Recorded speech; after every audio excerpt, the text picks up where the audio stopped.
la distancia de los establecimientos. A alguien que me confirme, pero tengo idea que sí. Sí. Bien, estamos viendo esta, engancho un poquito con esta y ya seguimos con las distancias de los otros tipos de establecimientos. Para la farmacia comunitaria, la distancia no puede ser menor a 300 metros por el camino transitable más corto. Este camino obviamente tenía que ser dentro del territorio nacional y a su vez se debía cumplir la doble condición de estar en una zona donde se supere el número de 5.000 habitantes por farmacia existente. Estaba la excepción que si se trataba de una segunda farmacia en un centro poblado donde solo hubiera una única, pero si no, se debe cumplir con la doble condición. El Ministerio va a tomar como fuente para los datos de población al Instituto Nacional de Estadística y la medición de la distancia entre locales la va a hacer un ingeniero agrimensor para que no haya dudas ni dos formas de medirla. Bien, con respecto a la farmacia rural, lo que nos dice el antecedente, que era en el decreto que reglamentaba este tipo de farmacia, nos decía que debían estar en un radio mayor a 25 kilómetros desde la terminación de la zona urbana de la ciudad o pueblo o de las farmacias de primera categoría que ya estuvieran instaladas. Hoy en día, ¿qué pasa? El decreto 241 del año 2000 derogó un montón de disposiciones que se veían como restricciones a la libre competencia entre particulares. Entonces, este fue uno de lo que se vio que en realidad era una traba o era un impedimento para la libre competencia.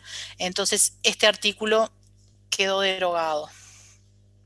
Y hoy en día, en realidad, si bien no hay ninguna que esté en funcionamiento, ya no se debe respetar esta distancia de los 25 kilómetros. Vamos a ver más adelante que con el tema de los turnos pasó lo mismo.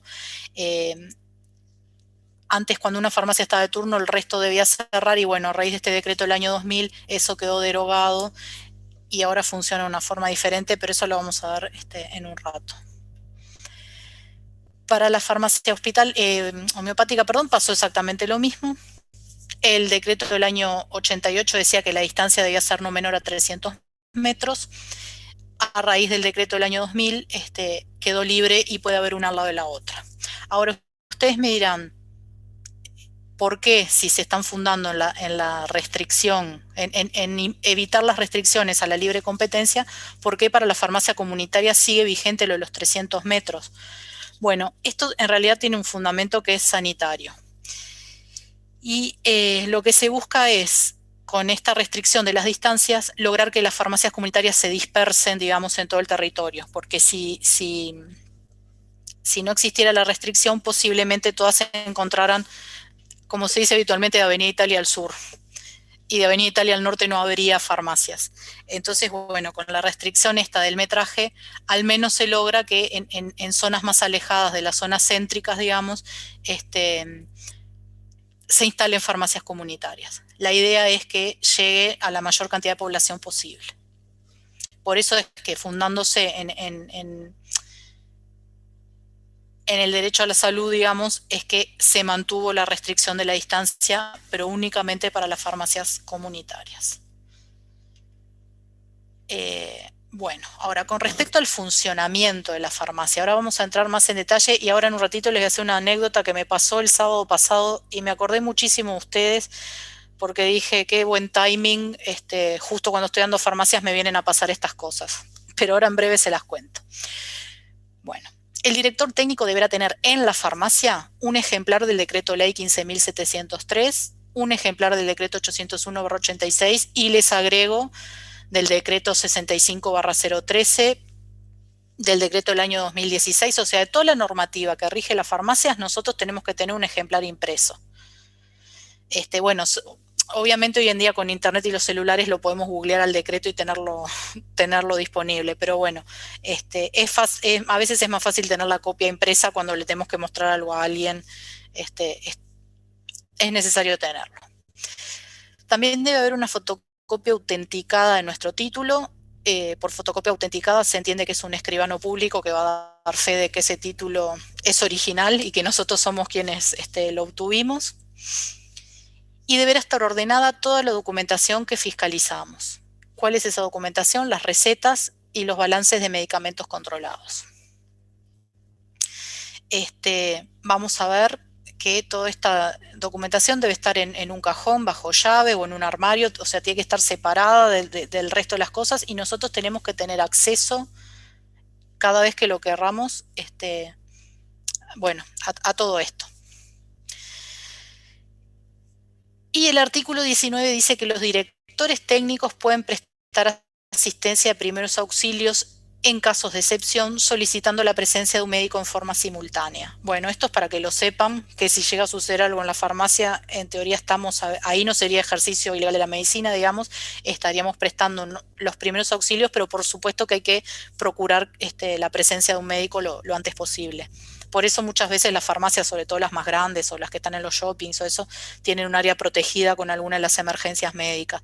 Porque, por increíble que les parezca, a veces las personas que se sienten mal suelen ir a la farmacia y ahí de repente se descompensan o sucede algo, entonces bueno, es no menor este detalle de que podemos prestar los primeros auxilios y que obviamente hay que llamar a un médico, no podemos dejar a la persona ahí sin asistencia. Bueno, el tema de las recetas. Y acá ya les cuento lo que me pasó el sábado. ¿Qué pasa? Hay un decreto del Poder Ejecutivo del año 34, además fíjense que no es nuevo, que dice que las recetas deben especificar los componentes del medicamento, salvo que sea una especialidad farmacéutica. Obviamente ahí no vamos a detallar la fórmula cual y cuantitativa, sino que vamos a poner el principio activo, pero sí tiene que estar la dosis y el modo de administración. Además, las recetas deben ser legibles, no con la famosa letra de médico, y deben estar fechadas y firmadas por el profesional habilitado. Y en el año 2002, el decreto 318 vino a agregar que se debe indicar el nombre genérico del fármaco prescripto, o sea, es decir, las recetas deben de estar hechas por el nombre genérico, no por la marca. Existe una excepción que es cuando se trata de medicamentos de estrecho margen terapéutico, donde el médico está habilitado a poder prescribir por marca, siempre que entre paréntesis ponga el nombre del activo. Pero para aquellos productos que no sean de estrecho margen terapéutico, sí o sí hay que recetar o prescribir por el nombre genérico. Los recetarios, sepan que bueno, tenemos como tres tipos de receta, lo que se le llama la receta blanca o receta común, que es para algunos tipos de productos, como por ejemplo los antibióticos. Hay algunos que van a ser venta bajo receta, eso ya lo vamos a ver en su debido momento. Y después tenemos los recetarios de estupefacientes y psicofármacos. Estos recetarios son especiales, son oficiales del Ministerio de Salud Pública, o sea que el médico tramita la impresión de estos recetarios ante el ministerio, no los puede mandar a imprimir por ellos mismos. Y acá tenemos que las recetas de estupefacientes y anorexígenos van a ser de color naranja cuando se trata de mutualistas o instituciones privadas y de color amarillo para los hospitales públicos. Y las recetas de psicofármacos van a ser de color verde cuando se trate de una institución privada o de color celeste cuando se trate de una institución pública o de ACE. Estas recetas, que ya les digo, ya vienen con un montón de información preimpresa, van a tener un número correlativo, va a tener el número de afiliación del médico a la caja de profesionales, y lo que el médico le debe agregar, que hoy en día no lo están haciendo, o sea, es difícil encontrar una receta que tenga esto, es el nombre, apellido y la dirección del profesional. A veces lo suelen escribir a mano y no se les entiende la letra, entonces la verdad yo pienso, para tomarte el trabajo de escribir esto así no hubieras puesto nada, porque igual, como no tengo la menor idea cuál es tu apellido por la letra espantosa que tenés, porque esos datos nosotros los tenemos que transcribir a un libro, entonces es no menor y como es, y bueno, si conocen algún médico, tienen algún médico amigo, empiecen a educarlos con que estos datos son importantes para nosotros, porque nosotros tenemos que llenar un libro donde tengo que poner cuál es el apellido del médico, y si no me completan el cuadrito o me lo hacen con una letra ilegible, se hace bastante difícil. Y bueno, a su vez las recetas deben estar firmadas. O sea que nosotros lo que tenemos que chequear si nos llega una receta de estupefaciente o psicofármaco es obviamente que sea lo oficial del ministerio, que eso, bueno, uno con la práctica es bastante sencillo reconocerlas, pero sí que tengan los nombres y apellidos de dirección del médico, que estén firmadas, que haya prescrito por genérico, que haya puesto la dosis.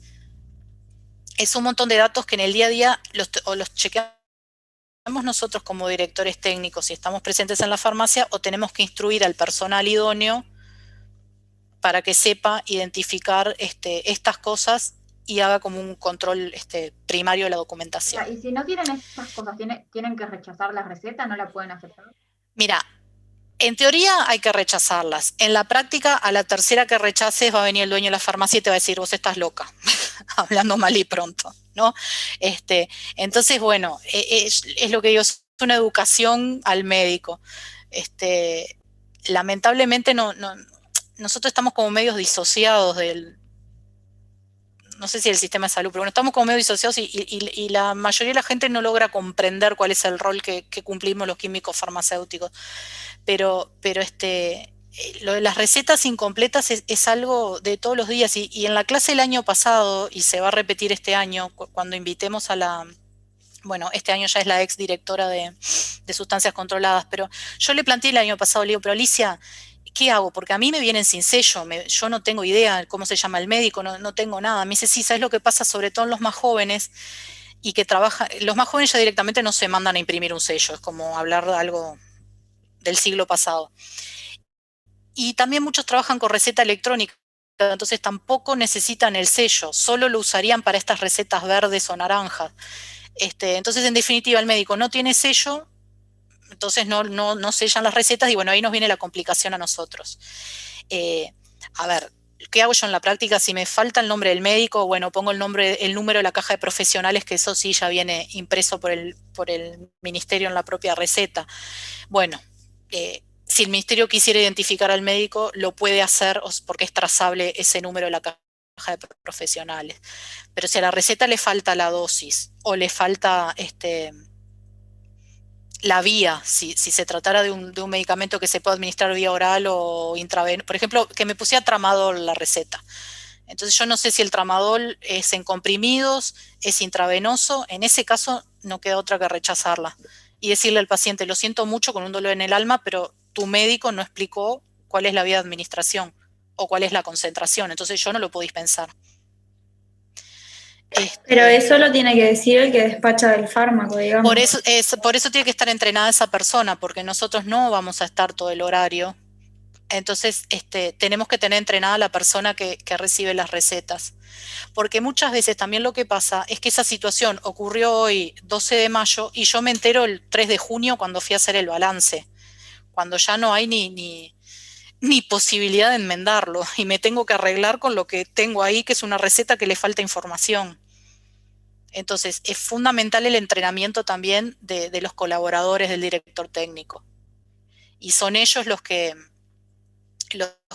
tienen que verificar esto. Esperen que les voy a mostrar ya el mensaje que me llegó el otro día para que vean que esto es la vida misma. Te hago una consulta. Nos llegaron con una receta de luracidona 60 miligramos, pero el cliente quería de 40 miligramos. ¿Se puede dispensar? Según el proceso tengo entendido que no, pero me dijeron que te consulte a vos si lo autorizás. Yo no lo quise dispensar porque no estaba segura que vos lo avales, no sea cosa que lo tomen como una mala dispensación. Yo a esta persona le agradezco en el alma que me haya mandado este mensaje. ¿Entienden? Porque ella se dio cuenta que había algo raro y dijo, no, vamos a llamar a Patricia a ver qué opina. Después hablé por teléfono con ella y me dice, no, lo que pasa que lo derivaron de otra sucursal y la química de la otra sucursal avala que si la receta dice 40 le vendan si la receta dice 60 le vendan por 40. A mí casi me da un infarto, ahí me acordé de ustedes, de la clase de legislación, y dije, ¿qué estamos haciendo mal, por favor? ¿Por qué la gente no comprende algo tan sencillo como que si la receta dice 60 miligramos, ¿por qué diablos a alguien se le ocurriría dispensarle 40 miligramos? Es otra dosis. Me tomé, como justo estaba en la otra sucursal, fui hasta el armario, abrí la cajita, me fijé y eran comprimidos, que no eran ranurados y que eran recubiertos, o sea que no había forma de transformar de que si el médico le recetó de 60, no sé cómo esta persona con el de 40 lo iba a transformar en 60, o sea, no lograba comprender. Todo esto era porque está escaseando el de 60 miligramos, ¿no? Entonces el problema surgió de ahí. Entonces yo no lograba comprender cómo esa persona que iba a ingerir un comprimido 40 iba a partir el otro de 40 y tomar 20, pero ya les digo, ni es ranurado y es recubierto. O sea, es un horror. Y la verdad me pareció muy triste que haya colegas que estén diciendo que se puede hacer eso. Chiquilines, no, por favor, pero es sentido común. Ya no es ni clase de legislación, es sentido común. Si la receta dice 60 miligramos, yo le tengo que dispensar 60 miligramos. Y si no tengo, le digo, discúlpeme señor, no tengo, el laboratorio no está entregando, vaya a la competencia o vaya a su médico y explíquele que no está disponible ese producto. Pero nunca, nunca, por favor, dispensen una dosis diferente, porque en este caso, bueno, podría quedar o sea, con una concentración menor que la necesaria, pero puede ser que se sobredosifique o sea, y nosotros no sabemos, no nos podemos meter en el acto del médico que fue prescribir 60 miligramos. Lo que sí podemos hacer, que viene ahora en la slide que viene, es la presentación. Si el médico puso por 60 comprimidos y yo tengo por 40 comprimidos, ahí sí se puede vender una presentación menor, pero nunca, nunca, nunca, y por favor grábenselo, nunca cambien la dosis que el médico prescribió. Es un problema. Bueno, hecho el descargo, una vez dispensadas las recetas son propiedad del director técnico del establecimiento. Tengo una pregunta. Sí, decime. Porque entiendo que en este caso justo eran comprimidos recubiertos y no estaban ranurados y como que era medio imposible llegar a la dosis que había dicho el médico. Pero en el caso, ponele que te mandan, no sé, 20 miligramos y vos tenés, yo qué sé, de 10. Pila de veces pasa que te dicen, bueno, tomate 2 comprimidos o... Sí, a ver, yo te entiendo y se hace. En la práctica pasa, te pregunto si... En la práctica pasa, técnicamente está mal, porque vos no podés asegurar que la persona después llegue a la casa y tome 2, porque vos no sabés la condición psíquica, digamos, de la persona. No sabés si caminó 2 metros y se olvidó, no sabés si comprendió lo que vos le estabas diciendo. Entonces, ante la duda, siempre la respuesta es, discúlpeme, pero no lo tengo. Yo sé que en la práctica se hace, pero estamos... es una evaluación de riesgo, estamos jugando con el riesgo. Ok, gracias. ¿Está? No, por favor. Sí se hace, yo lo sé. Y estoy segura que te estoy hablando a vos y en la farmacia están vendiendo, no sé, tomate 2 Alplacin 0,5 que vale por 1 de 1 miligramo. Yo lo sé, pero está mal. Acá en la clase tenemos que decir que eso está mal. Bueno, una vez dispensadas las recetas son propiedad del director técnico del establecimiento. Esto es importante para que si en el caso que el propietario, no sé, le diga, no tengo acceso a las recetas, no, discúlpame, pero son del director técnico, no son ni del propietario, ni del ministerio, ni nadie. Nosotros somos los que tenemos la propiedad sobre esas recetas. Sí se le puede hacer una copia al paciente que esté sellada y rubricada si lo solicita. Siempre Andrea explica que, bueno, no sé, en caso de alguna pensión o de algún juicio o de demostrar algo ante alguien más, se puede necesitar tener copia de las recetas, pero en ese caso son copias, nunca pueden ser los originales. Los originales tienen que quedar bajo nuestra responsabilidad y no pueden salir de la farmacia. Bueno, si detectamos recetas adulteradas, también se debe dar conocimiento al ministerio. Recetas adulteradas van a encontrar todos los días de su vida si trabajan en una farmacia, porque a la gente le encanta adulterar recetas. No a los médicos, ¿no? Obviamente, a la gente. El médico te pone alprazolam 1 miligramo y ellos en lapicera roja te agregan por 2 unidades. O en lapicera violeta te ponen terapia prolongada. O sea, es algo que rompe los ojos que eso está adulterado. No hay forma de no darte cuenta que está adulterado. Bueno, 1 o 2 pasen. Si sistemáticamente la misma persona me trae las recetas todos los meses con ese nivel de adulteración, claramente hay que hacer la denuncia porque, bueno, nosotros nos tenemos que cubrir. Ustedes piensen, chiquilines, que somos responsables por todo lo que ocurre en la farmacia que tenga que ver con lo sanitario. Y bueno, si hay recetas adulteradas, también es responsabilidad nuestra. Entonces tenemos que tener todo esto bajo nuestro control, digamos. Como les digo, 1, 2, vaya y pase. A la tercera que me trae la señora, no, mire señor, discúlpeme, no, yo no le puedo vender por 2 porque claramente esta receta usted la adulteró. Y bueno, si no le gusta, siempre hay una farmacia a 300 metros por el camino transitable más corto que la va a poder atender. Es triste, pero nada, ganamos en tranquilidad nosotros. Y bueno, si hay errores en la receta, no se puede dispensar hasta la aclaración o enmienda manuscrita del médico que la prescribió. Esto a veces pasa con las concentraciones, que a veces los médicos se marean y no vienen en tal presentación, o en tal concentración o lo que sea. Bueno, ahí también tenemos que rechazar la receta porque no sabemos qué fue lo que quiso prescribir. Porque si no coincide la marca o el genérico con la concentración, no sabemos si el médico se equivocó en la concentración o en el nombre del producto. El error puede estar en cualquiera de las dos cosas. Entonces, como no lo podemos dilucidar nosotros, ahí no nos queda otra que rechazar la receta.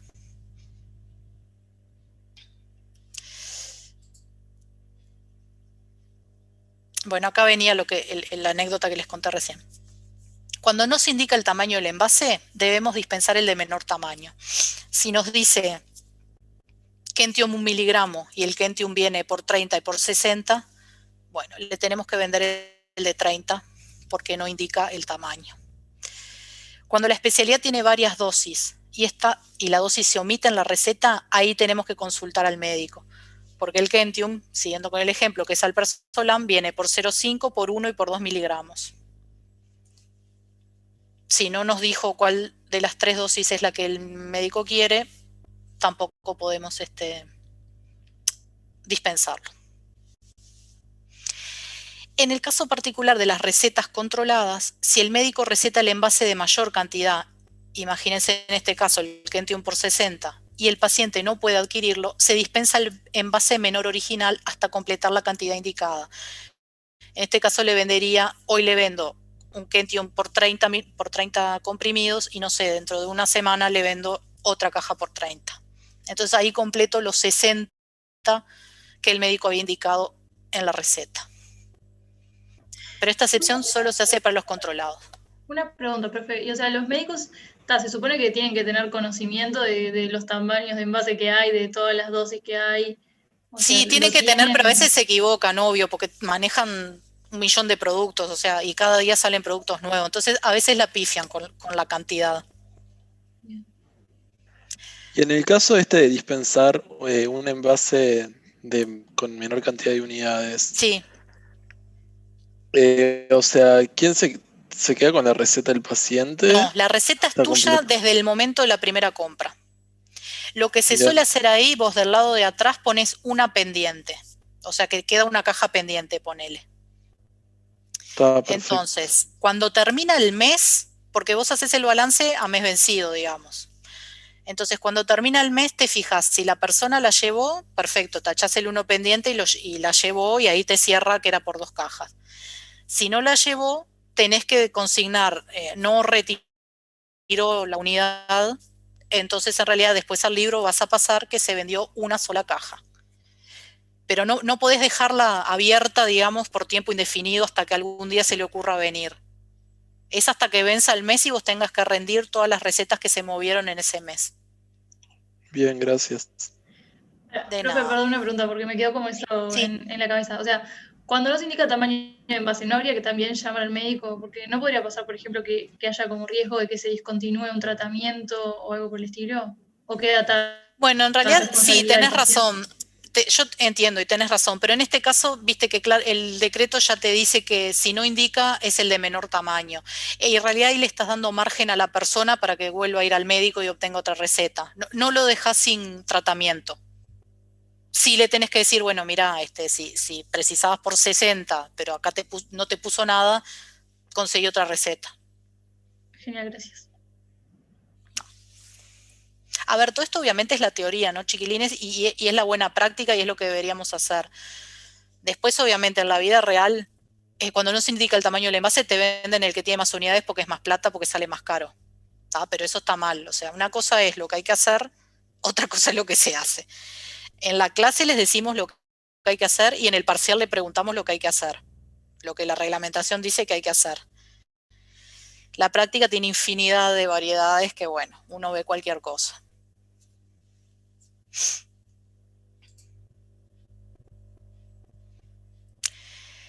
Bueno. En relación a los medicamentos particulares, o sea, los que son de venta bajo receta, yo les comenté hace un rato que, bueno, existe esta categoría de venta que es venta bajo receta del profesional autorizado y debemos exigir la receta para su dispensación. Y lean esta frase y piensen cuántas veces fueron a pedir un amoxidal y le pidieron la receta. Pero claramente la reglamentación dice, la venta de antibióticos sin receta será considerada una falta grave imputable al director técnico de la farmacia. Bueno, ahora reflexionen cuántas veces fueron y pidieron un amoxidal 750, por ejemplo, o amoxicilina ácido clavulánico, y le dijeron, ah, sí, te la vendo, no hay problema, no precisas receta. O sea, está mal y es responsabilidad del director técnico. ¿Qué pasa en este caso en particular? El ministerio no está fiscalizando las recetas blancas o las recetas de antibióticos, si se quiere. Entonces, bueno, ahí se da como este limbo en el cual te lo venden sin receta porque total no lo está fiscalizando. Pero el día que se le ocurra fiscalizar, va a ir a la farmacia y va a decir, bueno, ¿cuántos amoxidal compraste este mes? 70, perfecto. ¿Cuántos tenés en stock? 15. Bueno, mostrame las recetas de los que se fueron. Y ahí los quiero ver cómo van a demostrar esas dispensaciones que no están, que no tienen una receta que las confirme, digamos, o que demuestre que se realizaron así. Entonces, que no se fiscalice no significa que uno no tenga que seguir haciendo las cosas bien, porque estas son decisiones políticas. Un día se les ocurre comenzar a constatar esto y tenemos que tener todo pronto para poder demostrar que lo hicimos bien. Y vean que es una falta grave. Esto puede terminar en que, si se acuerdan de la Comisión de Salud Pública, en que vaya una mancha a nuestro legajo en el Ministerio de que autorizábamos la dispensación sin receta. O sea, no es una pavada. Una pregunta. Eso puede llegar a ser el propietario contra el director técnico, ¿no? Porque el propietario obviamente va a querer vender. Obvio. Y el director técnico se las va a ver feas ahí para discutir con el dueño. Bueno, ahí, sí, qué tema y qué momento. Ahí siempre tenemos la libertad de la independencia técnica, digamos, y decir, bueno, hasta acá llegué, renuncio. Claro, te quedas sin trabajo. ¿No? Estamos de acuerdo. La verdad que, Patricia, me estás dando mucho miedo. No, tranquila que se puede vivir, tranquila. Vos tranquila. O sea, porque sí. Es muy fácil decirte que vendas algo aunque está mal, porque, o sea, pero la responsabilidad la termina exacto el director técnico, entonces es como que... Mira, ¿no hay algún tipo de defensa para el farmacéutico en casos así, como algo que lo ampare? Esperen, porque justo salió el tema polémico. A ver, vamos por partes. ¿Qué defensa puedo tener?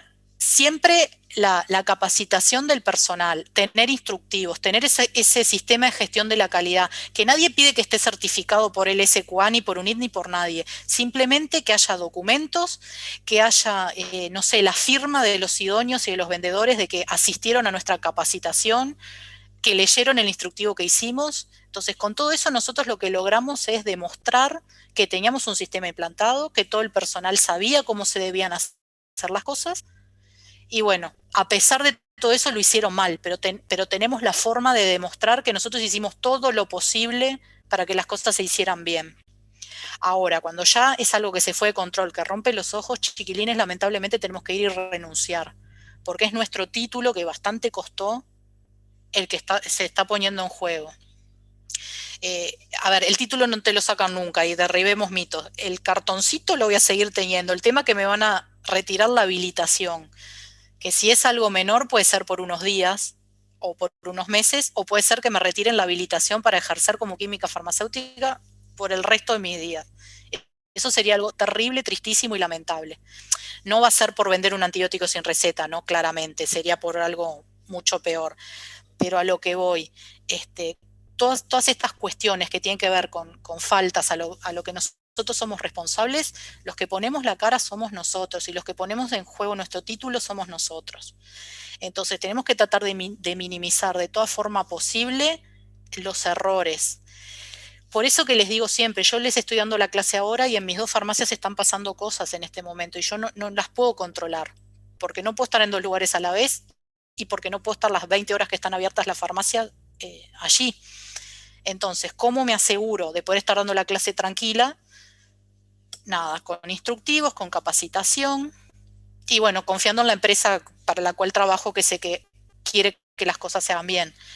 Ahora, también me pasó de trabajar, o sea, y después con los años me di cuenta que no era culpa del propietario en particular, sino que era culpa de los vendedores que en el afán ese de querer vender más era esto, bueno, no importa, te vendo la de 100 en vez de la de 30 porque sale más caro y ahí me gano una comisión. O no importa, del antibiótico va sin receta porque total, ese afán de llegar a los números, digamos, y de que tener una venta mayor, a veces hace que la gente, y no necesariamente el propietario, por eso se los digo, se saltee estas cosas, porque total no es el título de ellos el que está en juego a priori, porque si a mí me hubiera pasado algo, yo podría demostrar lo que les digo, había documentos, había entrenamiento, había todo, y bueno, si aún así no me hacían caso, bueno, hubiera tenido que renunciar. Algo más me habían preguntado, perdón, que capaz que no expliqué. Sí, Patricia, ¿te puedo hacer una consulta? Sí. En algunos otros ámbitos profesionales también existen asociaciones de profesionales, ¿no? O no sé si decir de carácter sindical también, en los que uno puede apoyarse, digamos, en ciertas situaciones, ¿no? ¿Eso no se da en el caso de químicos farmacéuticos y farmacias? Sí, existe, es ACFU, la Asociación de Química y Farmacia del Uruguay, que en la última clase vamos a hablar de ellos y el rol que cumplen. Pero ACFU te puede apoyar, claro, sí, si tenés un problema, de hecho ha sucedido, no en farmacias, los problemas, bueno, en una farmacia hospitalaria y sino en laboratorios, los casos que ahora me vienen a la mente.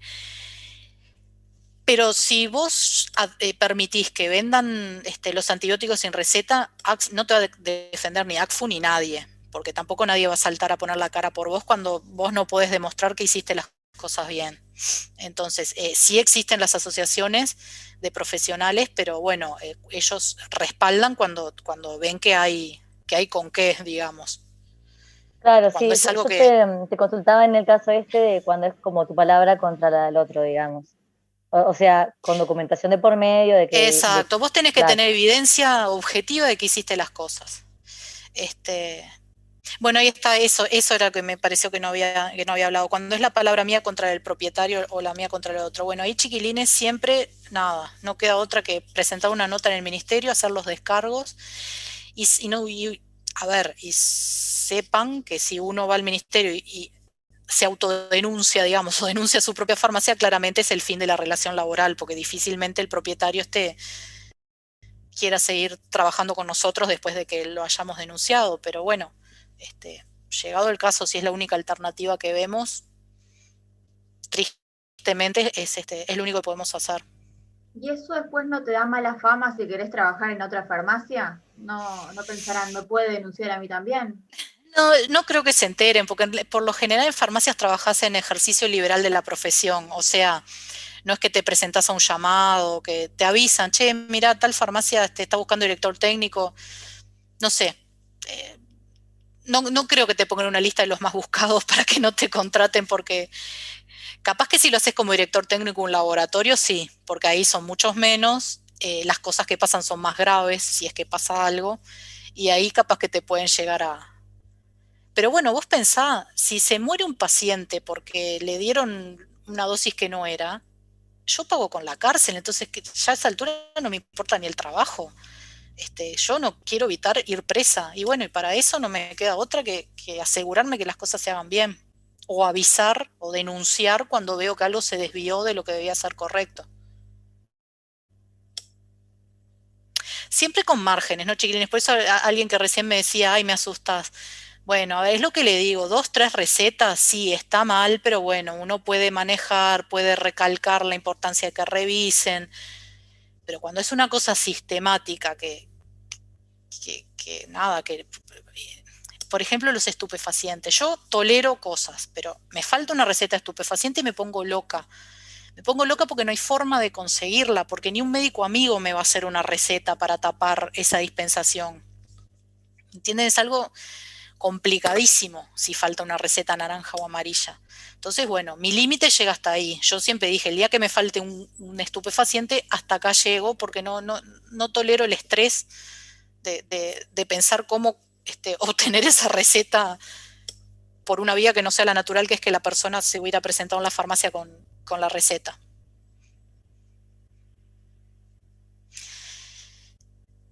Uno después con la práctica ve y aprende y entiende y ahí podés ir jugando con ese riesgo e ir manejando los límites. Pero como les dije hace un rato, acá en la clase tenemos que dar lo que se debe hacer y lo que se debe es esto. Y si hay un desvío tenemos que denunciarlo. Bueno, a ver qué me perdí. Bueno, entonces lo de venta bajo receta, nada, hay que exigirla. Si está en esa categoría de venta, tenemos que exigir la receta, por más que el ministerio no fiscalice. Y para el caso de los medicamentos controlados, en el dorso de la receta tenemos que escribir el nombre, el apellido, la cédula, la edad y el domicilio de la persona que la presenta. Y esta persona siempre tiene que ser mayor de 18 años. O sea, no importa que el paciente sea menor de edad, los datos que tenemos que poner en el dorso son de la persona que va a comprar. Y quien va a comprar debe ser mayor de edad. Y bueno, por supuesto, los controlados se deben expedir contra la receta. Naranja, amarilla, verde o celeste, dependiendo de lo que se trate.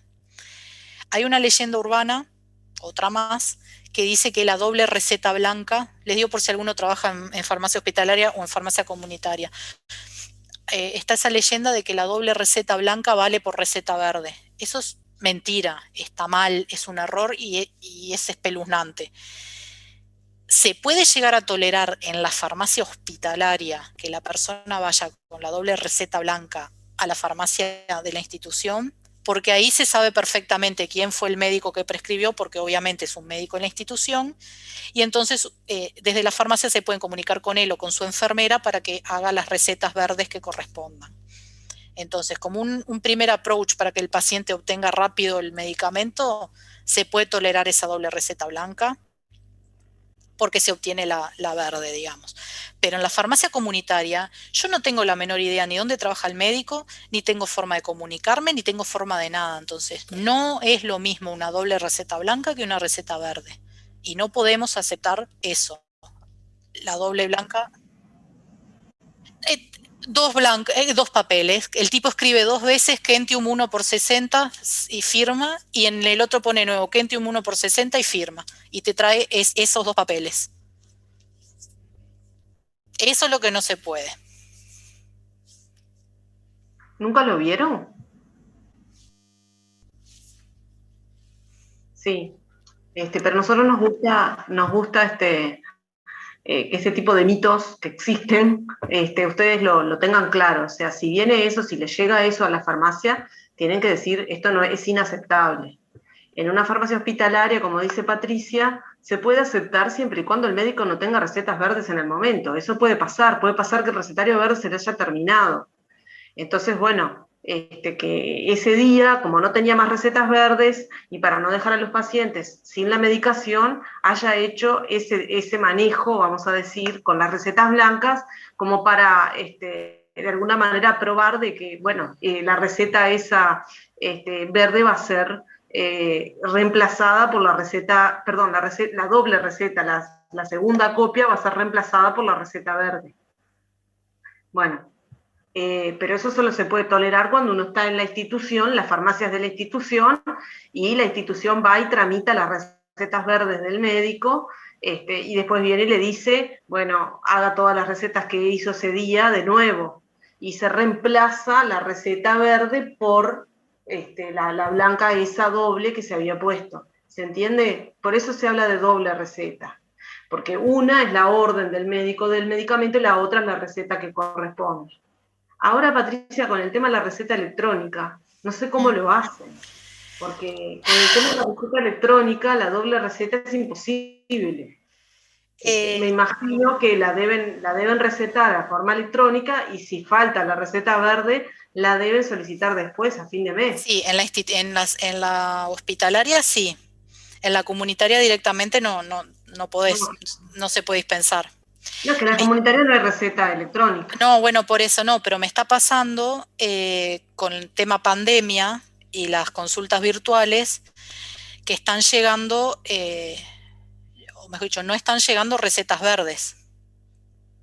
Entonces, bueno, ahí es un caso particular porque es la cadena que con autorización del ministerio y de la institución médica hicieron toda una triangulación en la cual llega un mail, ese mail es habilitado por alguien de la cadena, ese alguien le avisa a la sucursal, entonces a mí me queda toda una constancia de quién fue el médico, quién fue el paciente, quién fue todo, pero no tengo la receta verde. Por suerte tengo 2 o 3 por mes y en ese caso en el libro lo que hago es el número de receta, lo dejo en blanco porque no la tengo la receta verde obviamente y bueno, tengo todos los otros campos para llenar. ¿Es una irregularidad? Sí. ¿Cómo se puede solucionar? No tengo idea. Calculo que algún día me va a venir un fajito de recetas verdes bueno, con todos estos movimientos que hubo en la farmacia. Lo que sí me consta es que se pidió autorización al ministerio y el ministerio lo autorizó. Por más que choque con los decretos y todo, ¿no? O sea, esto es la vida misma. Yo creo que vos crees en Papá Noel y los Reyes. Disculpen que les diga esto, no creo que las recetas verdes de esas lleguen. No, yo tampoco creo que lleguen, pero yo hago todo y dejo constancia que me falta el número. A ver, el tema de la pandemia ha dado para que se saltee en la legislación en más de un lugar. Y en algunos casos tiene justificación saltearte determinada control, y en otros no.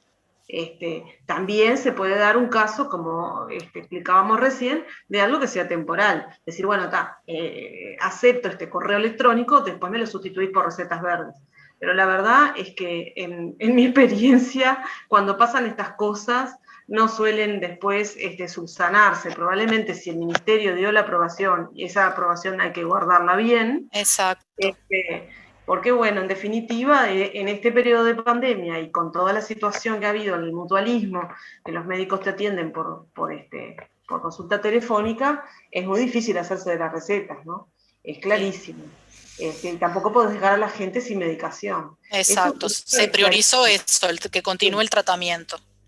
Sí. Si no, ya frente a los requisitos documentales, claro, digamos. Es que en realidad el requisito documental, si lo ves, está en una ley y en un decreto, pero la salud de la población está en el artículo 44, como vimos. Exactamente. Entonces, si te pones a interpretar las normas en ese sentido, en una situación de emergencia sanitaria, se puede uno saltear algún tipo de norma, ¿no? Cualquier cosa les invoco el 44. Invocar es el 44, y si no sirve, Pati, llamame, que vos sabés que yo te defiendo a muerte. Bueno, pero esto, chiquilines, nada, es la excepción por la pandemia. En realidad, lo que les digo, para medicamentos controlados tenemos que tener las recetas. Y ahora me acordé de otro mensajito que llegó hoy, que esperen que también se los leo. ¿Por qué nos piden en la ordenanza esta, nos exige poner los datos de la persona que retira? ¿Por qué les parece?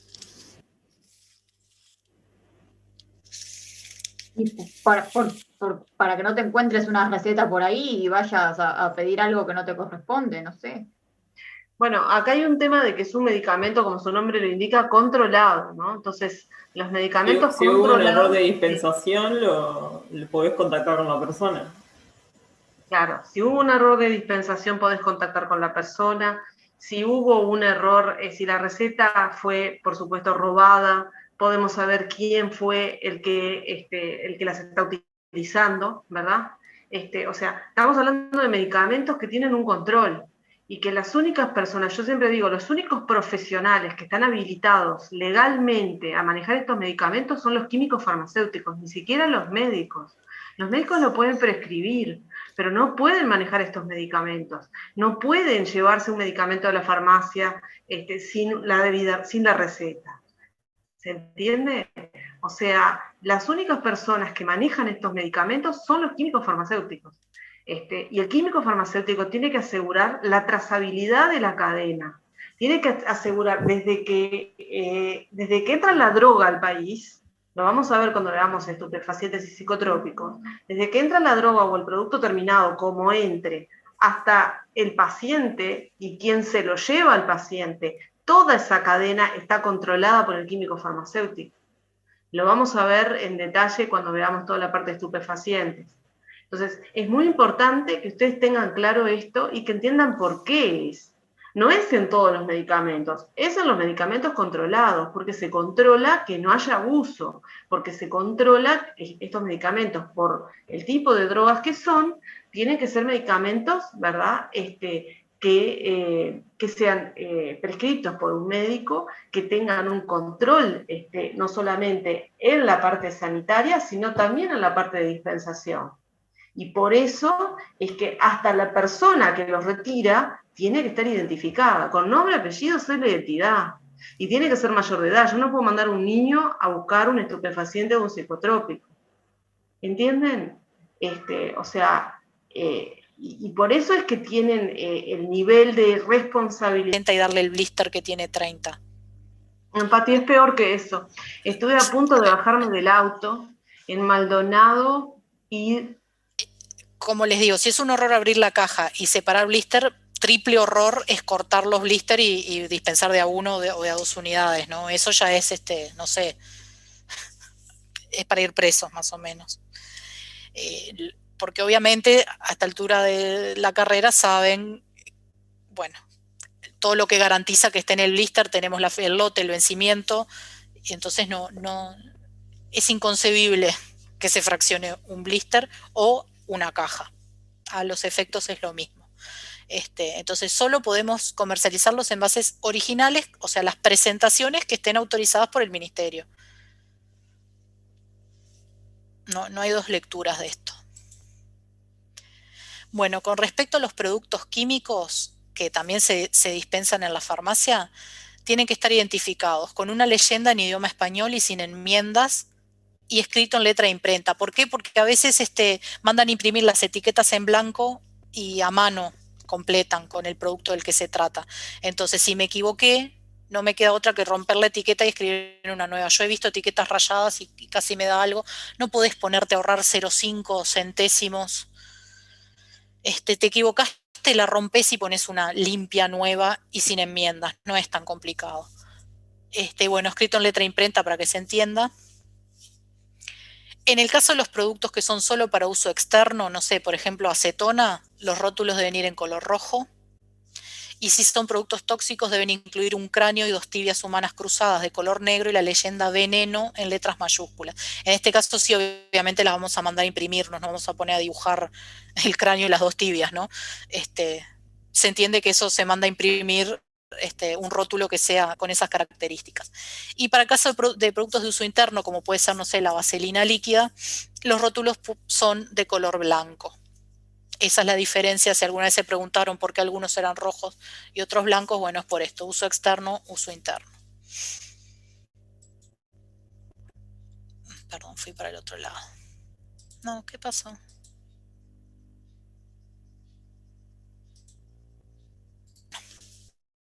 El artículo 11 del decreto 65/013 dice que el Ministerio podrá solicitar a los titulares de la farmacia comunitaria la información sobre las compras y los proveedores de los diversos productos que se comercialicen, quienes dispondrán de 5 días hábiles para brindar la información requerida. Entonces, yo creo que algo les comenté en la primera clase con respecto a las facturas.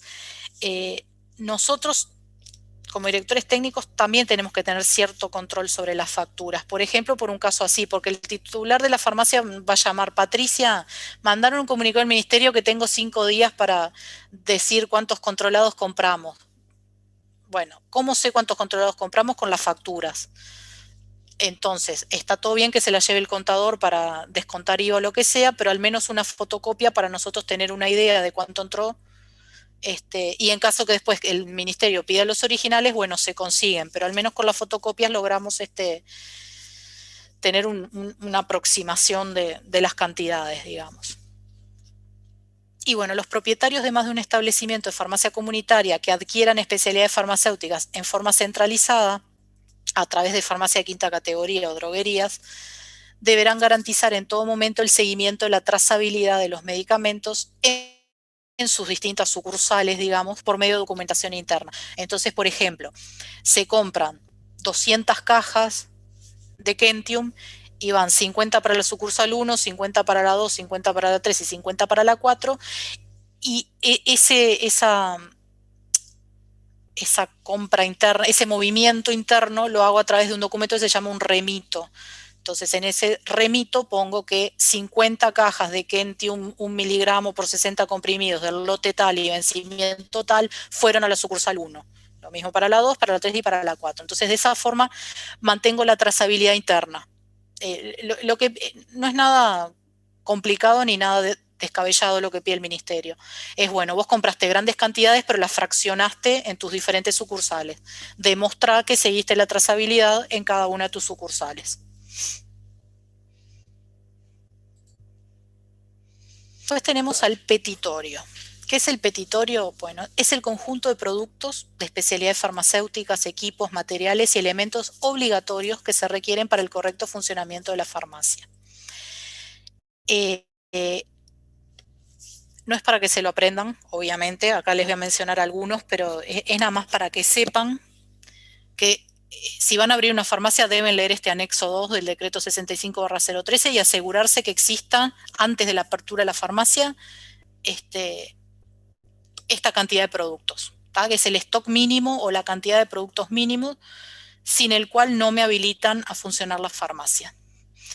Entonces van a ser, obviamente, especialidades farmacéuticas, alimentos modificados, productos químicos de uso oficinal, preparaciones galénicas y oficinales, inyectables comunes. Los sueros y las vacunas no son obligatorios, pero bueno, otro tipo, por ejemplo, tramadol inyectable, material sanitario de curaciones, dispositivos terapéuticos y domisanitarios, y los útiles de trabajo, porque recuerdan que teníamos que tener un laboratorio, entonces tenemos que tener los útiles necesarios para trabajar en el laboratorio, incluyendo las farmacopeas oficiales.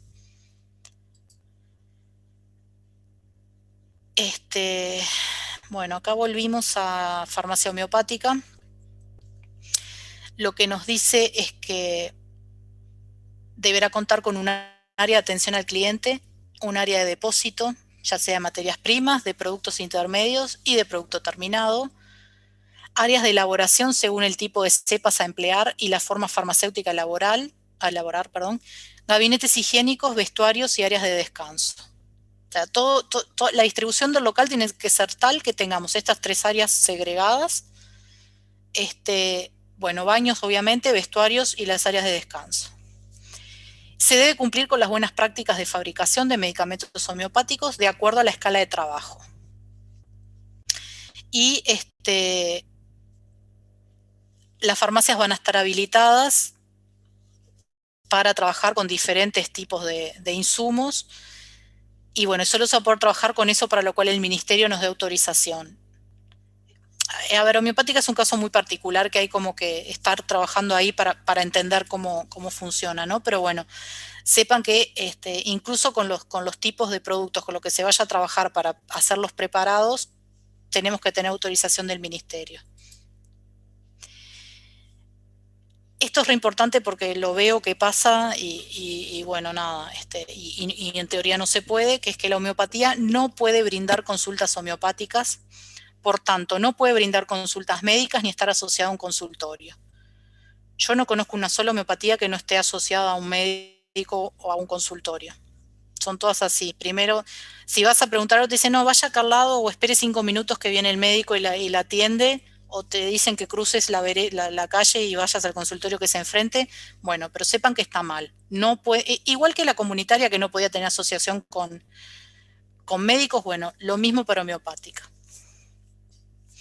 Bueno, la homeopatía puede comercializar medicamentos homeopáticos fabricados por un laboratorio nacional, digamos, o importados por un importador y representante que esté debidamente habilitado, o puede ser preparados magistrales, es decir, con receta, con nombre y apellido, y eso sí los puede elaborar in situ, digamos, en el laboratorio que está en la propia farmacia.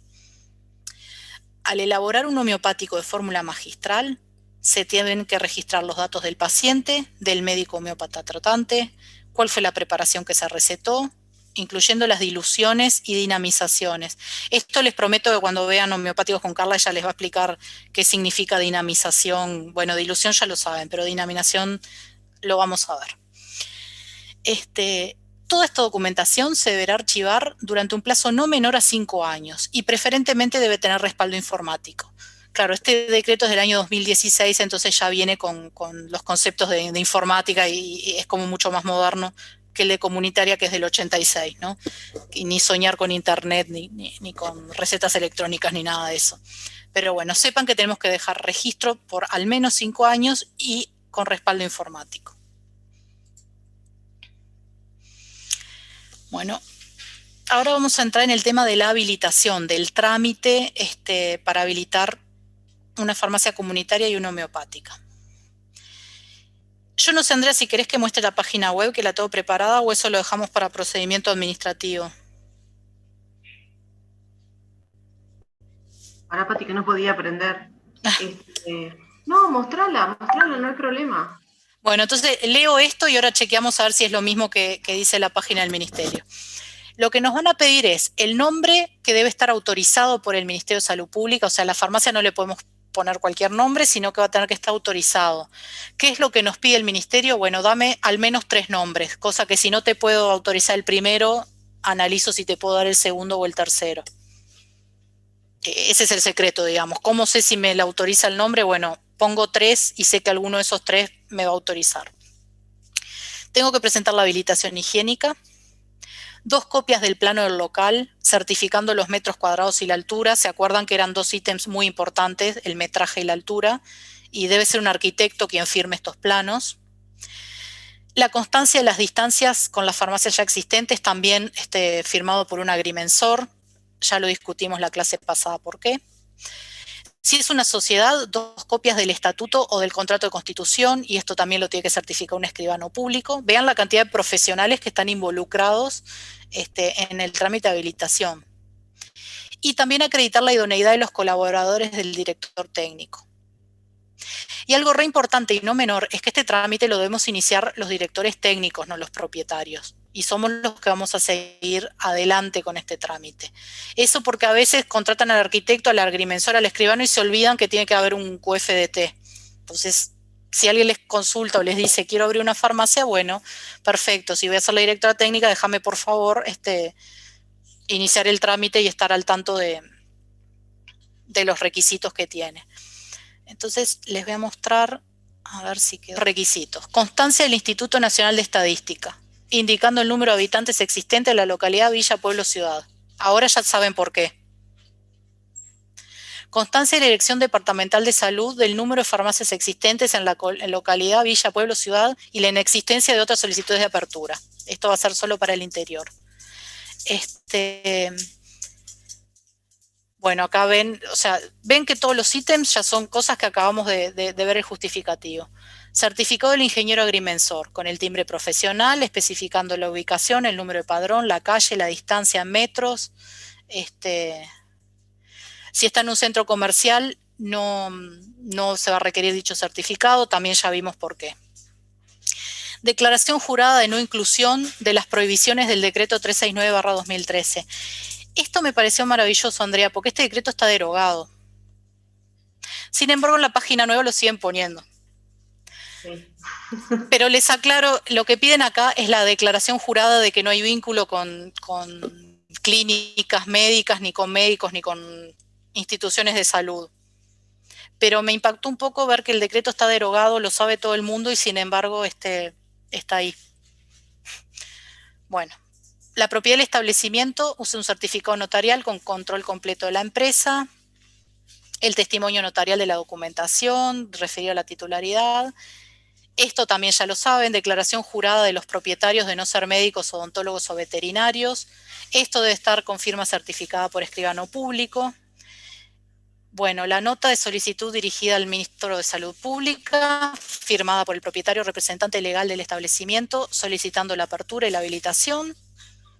Con estos datos. Denme un segundito, por favor. Ven que acá está lo del nombre propuesto, que se solicitan las 3 opciones, la dirección y teléfono del establecimiento, el nombre completo del teléfono del propietario, los datos del director técnico, los datos de los idóneos, y la nota debe estar firmada tanto por el representante legal como por el director técnico. Y los timbres profesionales. Esto no se olviden, para cada vez que tengamos que poner nuestra firma va a tener que ir un timbre. Es como algo así automático. Yo ya tenés que firmar timbre. Y ya pregunto, ¿tenés timbre? ¿Hay que ir a comprar timbre? ¿Cuánto sale el timbre? Pero háganlo como automático, que donde vaya nuestra firma tiene que ir un timbre.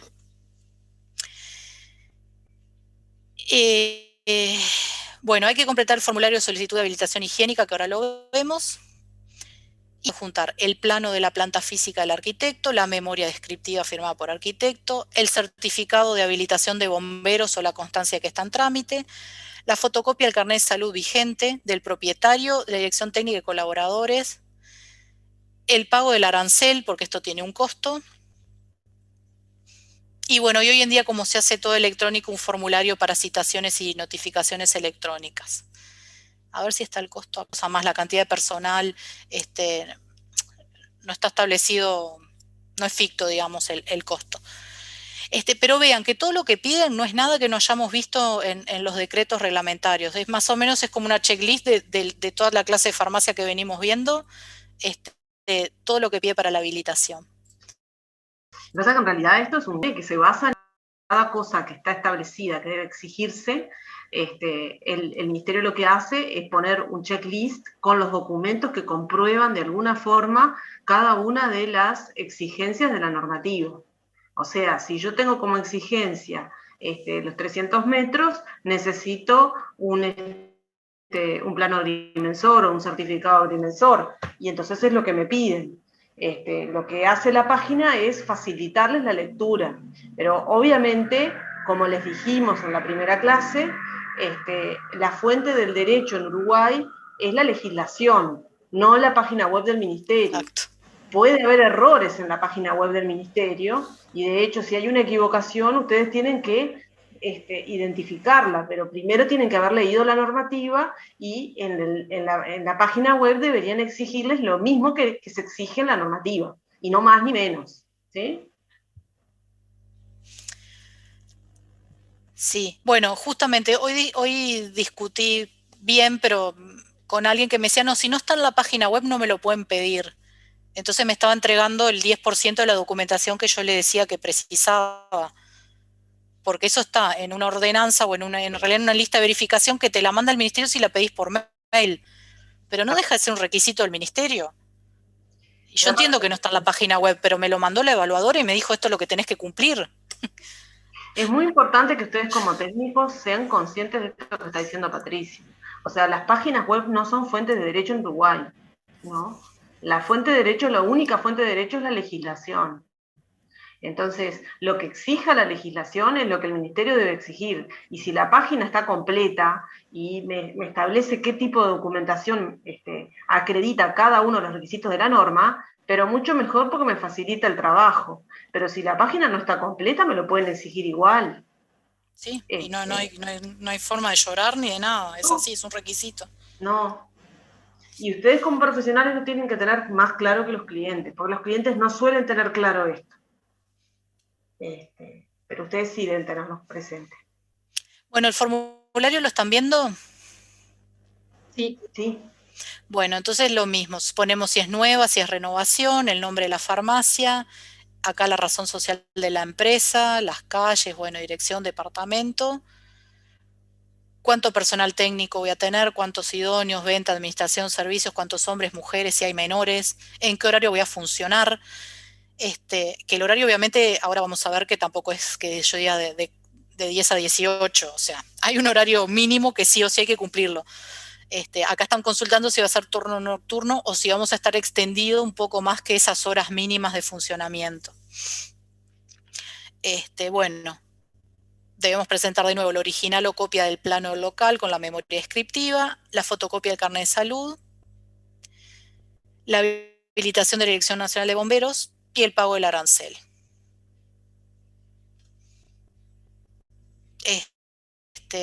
Esto es después cuando veamos procedimiento administrativo podemos volver y ya lo vamos a ver con otros ojos a este formulario, pero esta es una petición, es una solicitud al ministerio de que me habilite, de iniciar un trámite para habilitarme la farmacia.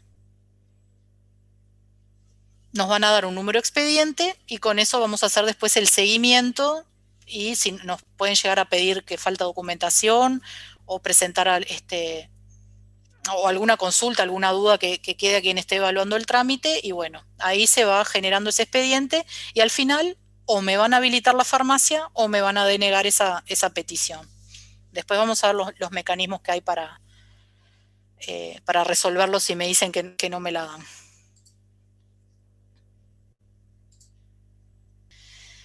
Bueno, la habilitación va a ir también una nota con el nombre de él o los propietarios o la razón social o la denominación de la titular, dónde está ubicado el establecimiento, los datos del director técnico. Por eso yo les digo que si se quiere abrir una farmacia, lo primero que hay que tener es un director técnico, porque es lo primero que te piden. También el personal idóneo. Y bueno, debe estar firmada por él o los propietarios o representantes legales, indicando cuál es la profesión y el director técnico. Además, si lo que vamos a abrir es una farmacia homeopática, nos van a pedir declarar la o las farmacopeas que se van a ajustar, a los que se van a ajustar los preparados homeopáticos. Hay varias farmacopeas, tenemos que definir bajo cuál de ellas o cuáles vamos a realizar los preparados. Bueno, una vez que la farmacia está funcionando y porque está autorizada, los siguientes cambios deberán realizarse siempre que sean autorizados por el ministerio. Modificar el plano, por ejemplo, rompo la pared lindera y expando el local hacia la casa al lado, eso es con autorización. Modificación en la prestación de servicios, si agrego anexos, por ejemplo, elaboración de preparados homeopáticos en una comunitaria, bueno, eso tiene que ser con autorización. Y si cambio el nombre del establecimiento también.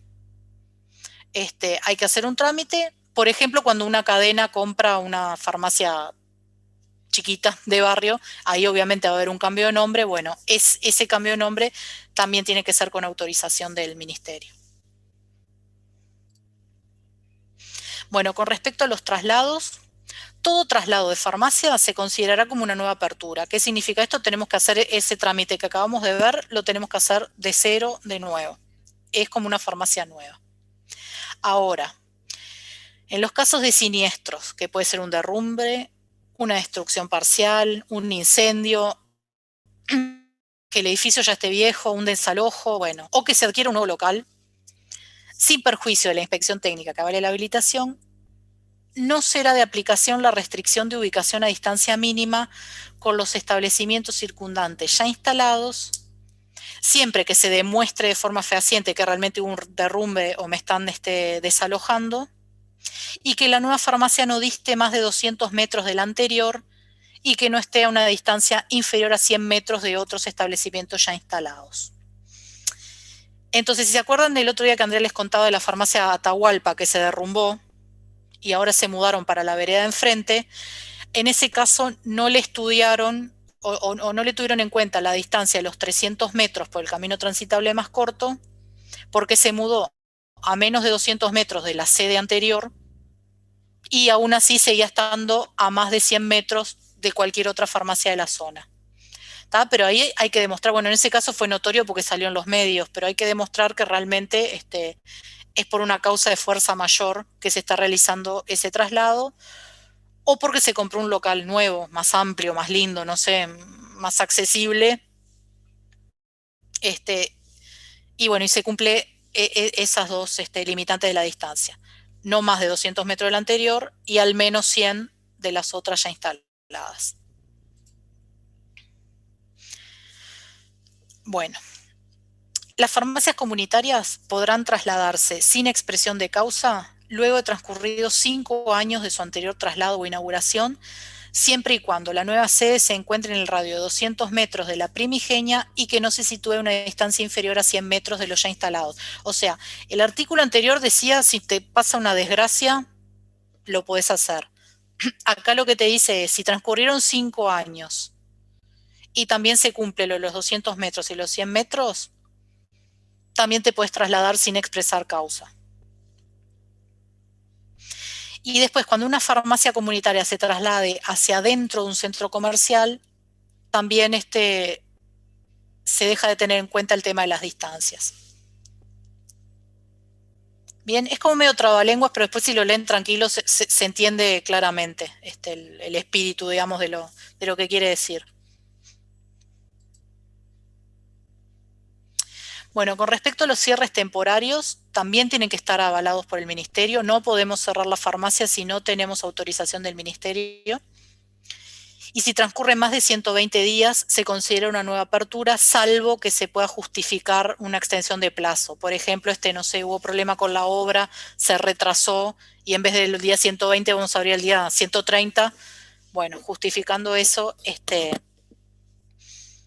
no se considera nueva apertura, pero si transcurrió ese plazo, sí. Esto miren que es bastante común, a mí ya viví 3 cierres temporarios, en diferentes locales, porque había obras, porque mudanza, porque qué sé yo, y bueno, tuvimos que hacer el trámite. La farmacia tal va a estar cerrada ante tal y tal fecha, y después comunicamos la reapertura para que cierre todo, ¿no? Y una pregunta, ¿qué te cambia que se considere una nueva apertura a que no? Que tenés que hacer todo el trámite de nuevo y que no podés abrir hasta que te den la autorización. En cambio, con un cierre temporario, yo el día que terminó la obra, la abrí y ya está. Perdón, Patricia, es mucho peor, porque como tenés que empezar de nuevo, de cero, se te aplica la normativa nueva. También. Entonces, perdés la habilitación anterior. Es tremendo. A mí me hicieron una consulta de una farmacia que le faltaba un día para que se le terminara el cierre temporario, y cuál era la consecuencia si no abrían.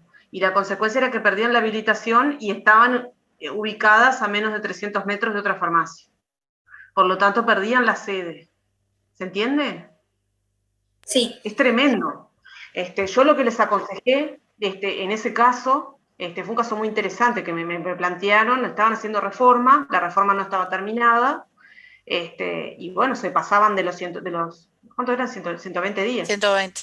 Ahí va. Estaban en el día 119, el día que me llamaron, a ver cómo resolver el tema. Les dije, miren, si el Ministerio les dijo que era improrrogable y que no les iba a prorrogar el plazo, ustedes pierden la habilitación.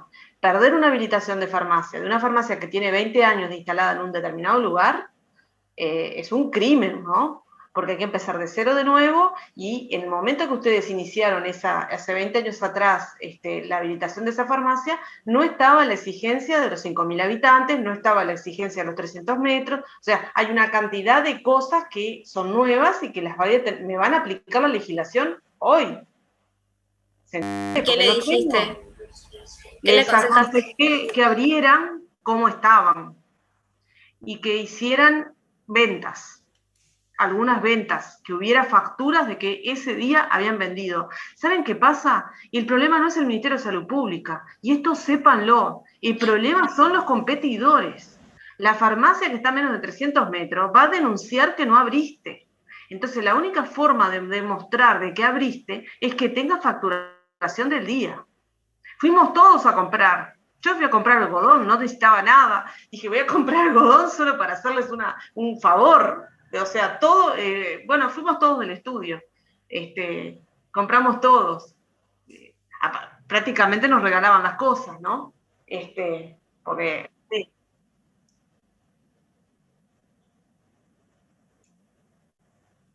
La ratio legis. ¿Dónde está la ratio legis de esto? Bueno, se supone que las farmacias son más que un comercio, más allá de que están definidas en la legislación como un comercio. Se supone que son un centro de salud y que están brindándole un servicio a la comunidad. Entonces, si una farmacia tiene una habilitación, es porque se requiere en ese barrio, en esa zona. Entonces, si está más de 120 días cerrada, eso de alguna manera es en perjuicio de los usuarios. Entonces, es una manera de obligar al dueño de la farmacia a tener cierto, claro, permanencia y sobre todo continuidad. Todos el horario, todo es muy regulado. Entonces, vos tenés la habilitación de una farmacia y, bueno, tomátelo en serio. Si no, se la damos a otro que se la tome en serio. Porque se supone que frente a una situación de emergencia, la farmacia tiene que tener la medicación, la gente que está en el barrio tiene que poder acceder en forma fácil a esa farmacia, y bueno, el ministerio lo que hace es asegurarse a través de estas pequeñas cosas, bueno, que esa farmacia realmente esté al servicio de la gente. Y bueno, en el caso particular de esta farmacia, era una farmacia que estaba en la zona de, era por Garibaldi y, ¿cómo se llama? Y Boulevard Artigas, y hay un montón de farmacias por ahí. Entonces, realmente si perdían esa esquina, y le perdían, porque no se las habilitaban de nuevo. Fue lo primero que le pregunté al dueño. Cuando me llamó para preguntarme eso, no sé quién me recomendó, capaz que fue la química. Capaz que fue alumna mía y no sabía qué hacer, pobre, porque a veces pasa. Era una muchacha, pero la verdad no me acuerdo si fue ella la que me recomendó. Pero me llamaron por teléfono, y yo me llevé a todo el estudio. Subieron al auto todos los que entraban en mi auto y fuimos a comprar. Le digo, hoy mismo, hoy abriste. Me dice, ¿pero cómo? No sé, hoy abriste. Yo te voy a ir a comprar un paquete de algodón, así que llevamos un paquete de algodón a la obra que te voy a comprar. Y había llevado ahí unos desodorantes, unas cosas, y les compramos, para que tuvieran facturas. No, quedó abierta y con obras. Y una pregunta, si fuera a durar menos de 120 días, no sé, 50 días, ¿vos igual no tenés que presentar nada notificando de que ya abriste? Sí, claro, avisás que abriste a partir de tal fecha. Sí, sí. Todo lo avisás. Hacen unas pequeñas notas. Ahora, cuando terminamos farmacia, les vamos a dar procedimiento administrativo y les vamos a explicar cómo funciona el procedimiento y ponernos ejemplos de farmacias, cómo serían las notas. Sí, claro. Sí, pero es nota para absolutamente todo. O prácticamente para toda la vida, así que van a tener que escribir. Algunas cosas son por nota y algunas cosas son por formularios. Pero bueno, cumplen la misma función. Entonces ustedes tienen que ver si está el formulario, usan un formulario, si no, una nota. Y van a tener que perder el miedo a escribir, muchachos. Yo sé que a los químicos no les gusta, pero bueno, hay que perder el miedo a escribir. Pensé que teníamos transparencia, pero no, del cierre definitivo.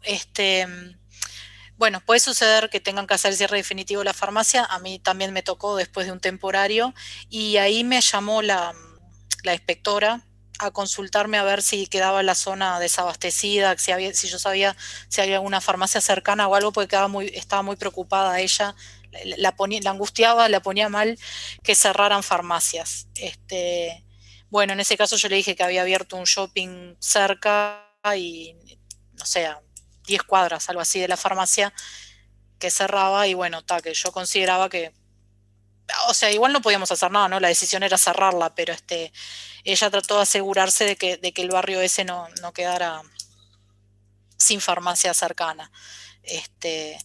Obviamente el cierre definitivo también lo tenemos que avisar a partir de qué fecha cerramos. Piden un montón, o sea, todo lo que vimos del control de las facturas y eso, les aseguro que para el cierre definitivo, si no lo tienen, se quieren morir. Tuve que conseguir factura de absolutamente todo, todavía me las pedían por separado, me pedían todos los productos por un lado, los controlados por otro, detallando uno por uno cuántos controlados, porque, claro, me estoy olvidando de algo, en realidad era un cierre, pero la mercadería la compraba otra farmacia, entonces esa transacción, esa compraventa a la otra farmacia, detallando absolutamente todos los controlados, qué cantidad, qué vencimiento, qué lote, qué no sé qué. Fue re complejo armar toda esa documentación, pero bueno, si yo no presentaba eso, no quedaba el cierre, y bueno, eventualmente era un problema, ¿no? O sea, la farmacia no iba a funcionar más, pero yo iba a tener un problema hasta poder demostrar que todo cerraba y que todo estaba bajo control. Bueno, con respecto al horario de funcionamiento, las farmacias deberán cumplir el horario legal establecido o el correspondiente al régimen solicitado y autorizado por el Ministerio, así como el turno obligatorio que le adjudique el Ministerio. Ahora vamos a ver. Son y media ya, lo que no sé. Bueno, entonces dejamos esto que no es tanto y seguramente si la clase que viene